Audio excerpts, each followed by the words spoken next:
امام بخاری کا نام سنا ہے نا؟ اللہ اکبر، رسول اللہ کی 6 لاکھ حدیثیں زبانی یاد تھی امام، اللہ اکبر۔ اور آج امام بخاری کی کتاب صحیح بخاری، اصح الکتب بعد کتاب اللہ، کتاب اللہ کے بعد سب سے صحیح کتاب بخاری شریف، آج دنیا اسے چومتی ہے، ختم بخاری ہوتا ہے، یہ امام بخاری کی جمع کرتا ہے۔ امام بخاری سفر پہ جا رہے تھے اور امیر آدمی تھے، 6 لاکھ اشرفیاں اس زمانے میں آپ کے پاس تھے، یہ چھوٹا سرمایہ نہیں تھا، کشتی کا سفر تھا۔ کسی شخص نے دیکھا کہ ان کے پاس 6 لاکھ اشرفیاں ہیں، اس نے سوچا عالمانہ وضع قطع ہے، پگڑی ہے، جبہ ہے، تو یہ اتنی اشرفیاں تو کسی تاجر کے پاس ہونی چاہیے، تو یہ ایک عالم کے پاس اتنی اشرفیاں ہیں۔ تو اس نے کہا کہ چلو ایک طریقہ ہاتھ آ گیا، میں ذرا کوئی ہیلا کرتا ہوں اور یہ پیسے میں خود حاصل کر لوں۔ تو اس نے شور مچا دیا کہ میری 6 لاکھ اشرفیاں چوری ہو گئی، کہ جب سب تلاشی لی جائے گی تو ان سے نکلیں گی تو لوگ کہیں گے تو ایک مولوی شخص ہے اور تیرے پاس اتنے پیسے کہاں سے آئے، تو اشرفیاں مجھے مل جائیں گی۔ تو جب تلاشی شروع ہوئی تو امام بخاری کی تلاشی لی گئی تو ایک اشرفی بھی نہیں نکلی، کچھ بھی نہیں نکلا، سارا سامان ٹٹولا گیا، کچھ نہیں نکلا۔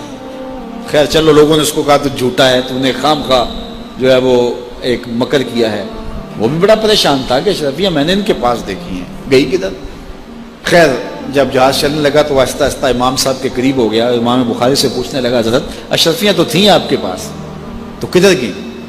فرمایا جب تم نے الزام لگایا نا، اور مجھے پتہ ہے کہ تم نے الزام کیوں لگایا ہے، میری وجہ دیکھ کے تم نے میرے سے ہتھیانا چاہا تھا، تو میں نے چپکے سے وہ اشرفیاں سمندر میں پھینک دی تھی۔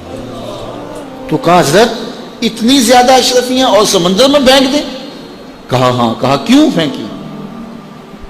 تو حضرت امام بخاری فرمانے لگے کہ اگرچہ وہ اشرفیاں میری تھیں، میری ملک تھی، اور تو نے اگرچہ یہ شور کیا تھا لیکن ایسے مجھ سے لے بھی نہیں سکتا تھا، لیکن ہو سکتا تھا کہ کوئی ایسا فیصلہ ہو جاتا اور اشرفیاں مجھے تجھے دینا پڑتی، یا کوئی آدھی آدھی کر لیتے یا کچھ ہوتا، تو اب میری وضع عالمانہ ہے اور میرے اوپر لگ جاتا الزام چوری کا، اگرچہ میں چور نہیں ہوں لیکن لگتا تو الزام، قیامت تک لوگ میری حدیثیں قبول نہ کرتے کہ اس پہ تو چوری کا الزام ہے۔ تو کہا میں نے اپنے کام کو محفوظ کرنے کے لیے اشرفیاں قربان کر دی، اتنی اشرفیاں صرف اپنے کردار کو بچانے کے لیے، اور ہم ٹگے کے لیے، چائے کی پیالی کے لیے دین بیچ دیتے ہیں، اور پھر کہتے ہیں آج علماء کی قدر کیوں نہیں ہے؟ میاں قدر ہم نے خود بیچی ہے، ایک ہی چیز ہے، یا پیسے لے لیں گے یا قدر لے لیں گے۔ تو یہ ذمہ داری تھی ہماری کہ ہم انتہائی حساسیت کے ساتھ جو ہے اس دور کا ادراک کرتے اور حالات کو سمجھتے، اور جن لوگوں نے حالات کو سمجھ کے قدم اٹھائے ہیں وہ کامیاب اور بامراد ہوئے۔ اس لیے علماء کو بھی بہت زیادہ پھونک پھونک کے قدم رکھنے کی ضرورت ہوتی ہے کہ وہ ایک ایک قدم پھونک کر کے رکھیں۔